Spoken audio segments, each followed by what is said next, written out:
नमस्कार सबैजनालाई। आशा छ सबैजना सब ठिक हुनुहुन्छ। आज म यत्तिकै बाहिरतिर निस्केको छु। अब त्यस्तो कुनै प्लान त छैन। त्यही भिडियो बनाउँदै गर्दा अब बाटोमा केही स्पेसल हुन पनि सक्छ। त्यसको लागि चाहिँ भिडियो चाहिँ लास्टसम्म हेर्नुपर्छ है त।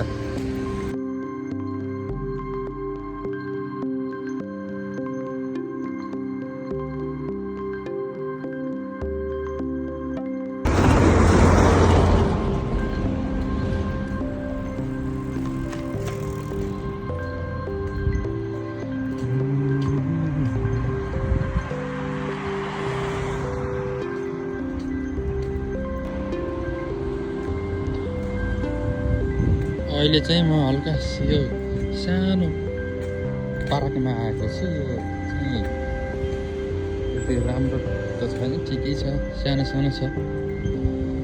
मान्छेहरू आएर बस्छन् यहाँ, बुढाबुढी मान्छेहरू। यो सानो पार्कमा आएर बस्दाखेरि चाहिँ मन शान्त हुन्छ।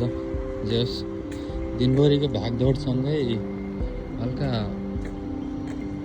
यहाँ बस्ने टाइम चाहिँ आफैले नै निकाल्नुपर्छ शान्त मन गराउनको लागि। खासै ठुलो पार्क त छैन, सानो छ।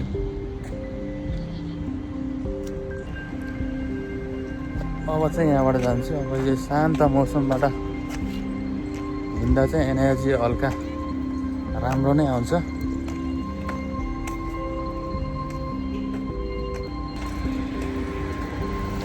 विदेशमा यस्ता साना ब्रेकहरू चाहिँ धेरै जरुरी हुन्छ, नत्र दिमाग धेरै थाक्छ क्या। काम गर्दाखेरि चाहिँ हल्का घुम्ने डुल्ने गर्ने चाहिँ गर्नुपर्छ।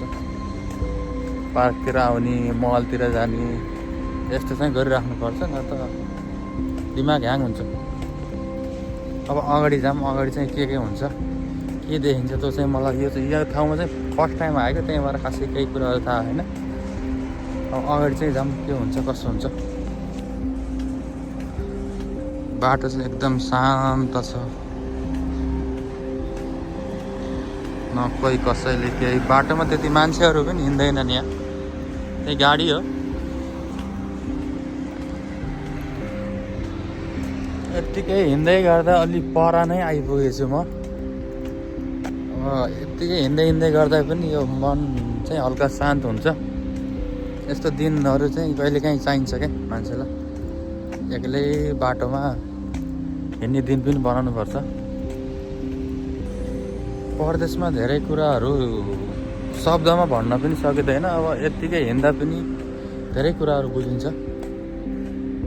चाहिँ बच्चाहरू खेल्ने पार्कहरू छ।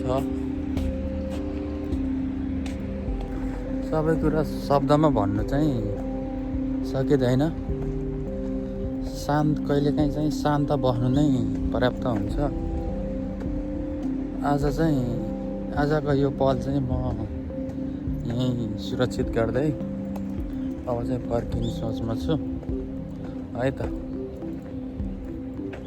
यति नै हो आजको लागि। आजको भ्लग यहीँसम्म।